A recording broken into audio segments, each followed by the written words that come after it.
Il était une fois un homme qui avait de belles maisons à la ville et à la campagne, de la vaisselle d'or et d'argent, des meubles en broderie et des carrosses tout dorés. Mais par malheur, cet homme avait la barbe bleue. Cela le rendait si laid et si terrible qu'il n'était ni femme ni fille, qui ne s'enfuit devant lui. Une de ses voisines, dame de qualité, avait deux filles parfaitement belles. Il lui en demanda une en mariage et lui laissa le choix de celle qu'elle voudrait lui donner. Elle n'en voulait point toutes deux et se le renvoyait l'une à l'autre, ne pouvant se résoudre à prendre un homme qui eût la barbe bleue. Ce qui les dégoûtait encore, c'est qu'il avait déjà épousé plusieurs femmes et qu'on ne savait ce que ces femmes étaient devenues. La barbe bleue, pour faire connaissance, les mena avec leur mère et trois ou quatre de leurs meilleurs amis et quelques jeunes gens du voisinage à une de ces maisons de compagnie où on demeura 8 jours entiers. Ce n'était que promenade, que parties de chasse et de pêche, que danses et festins, que collations. On ne dormait point et on passait toute la nuit à se faire des malices les uns aux autres. Enfin, tout alla si bien que la cadette commença à trouver que le maître du logis n'avait plus la barbe si bleue et que c'était un fort honnête homme. Dès qu'on fut de retour à la ville, le mariage se conclut.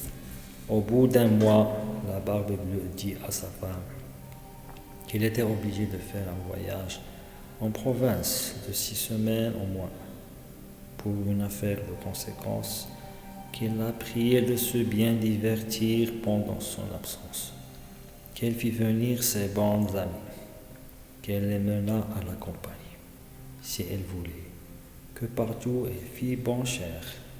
Voilà, lui dit-il, les clés des deux grands garde-meubles. Voilà celle de la vaisselle d'or et d'argent qui ne sert pas tous les jours. Voilà celle de mes coffres forts où est mon or et mon argent. Celle des cassettes où sont mes pierreries. Et voilà le passe-partout de tous les appartements. Pour cette petite clé-ci, c'est la clé du cabinet au bout de la grande galerie de l'appartement bas. Ouvrez tout, allez partout, mais pour ce petit cabinet, je vous défends d'y entrer. Je vous le défends de telle sorte que si vous arrive de l'ouvrir, il n'y a rien que vous deviez attendre de ma colère. Il promit d'observer exactement tout ce qui lui venait d'être ordonné, et lui, après l'avoir embrassé, il monte dans son carrosse et part pour son voyage.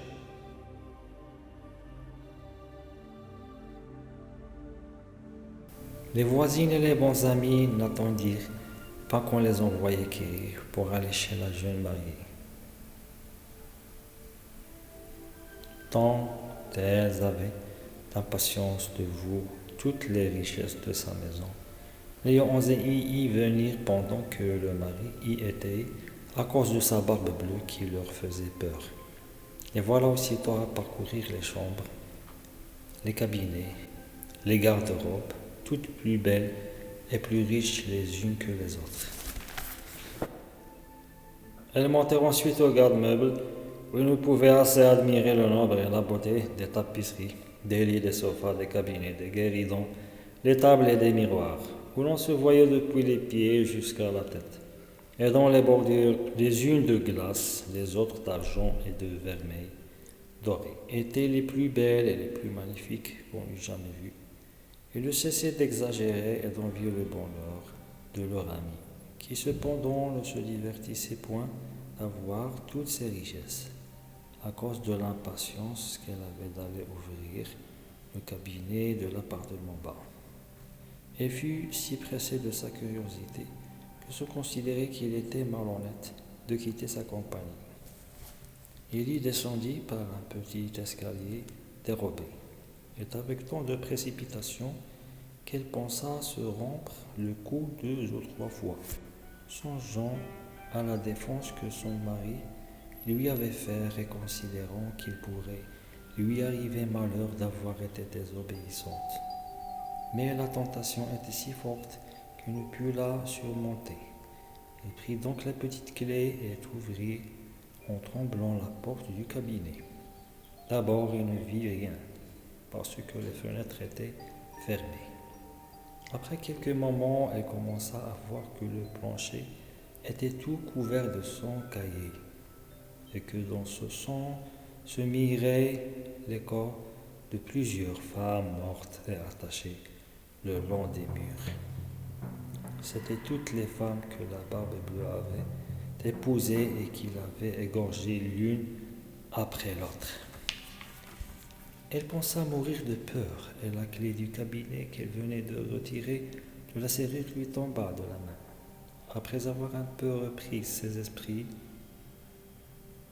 elle ramassa la clé, referma la porte et monta à sa chambre pour se remettre un peu. Mais elle n'en pouvait venir à bout, tant elle était émue. Ayant remarqué que la clé du cabinet était tachée de sang, elle essuya 2 ou 3 fois, mais le sang ne s'en allait point. Elle eut beau la laver, et même la frotter avec du savon et avec du grès, il y demeura toujours du sang, car la clé était faite.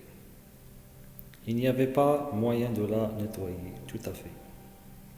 Quand on ôtait le sang d'un côté, il revenait de l'autre. La Barbe Bleue revint de son voyage dès le soir même et dit qu'elle avait reçu des lettres dans le chemin qui lui avaient appris que l'affaire pour laquelle elle était partie venait d'être terminée à son avantage. Sa femme fit tout ce qu'elle put pour lui témoigner qu'elle était ravie de son prompt retour. Le lendemain, il lui redemanda les clés et elle les lui donna, mais d'une main si tremblante qu'il devina sans peine tout ce qui s'était passé. D'où vient, lui dit-il, que la clé du cabinet n'est point avec les autres? Lorsqu'elle fut seule, elle appela sa sœur et lui dit, ma sœur Anne, car elle s'appelait ainsi, montre, je te prie, sur le haut de la tour, pour voir si mes frères ne viennent point. Ils m'ont promis qu'ils me viendraient à voir aujourd'hui, et si tu les vois, fais-leur signe de se hâter. La sœur Anne monta sur le haut de la tour, et la pauvre affligée lui criait de temps en temps, Anne, ma sœur Anne, ne vois-tu rien venir? Et la sœur Anne lui répondait, je ne vois rien que le soleil qui pourdoit et l'herbe qui verdoie. Cependant la Barbe Bleue, tenant un grand coutelas à sa main, de toute sa force à sa femme, descends vite, je monterai là-haut.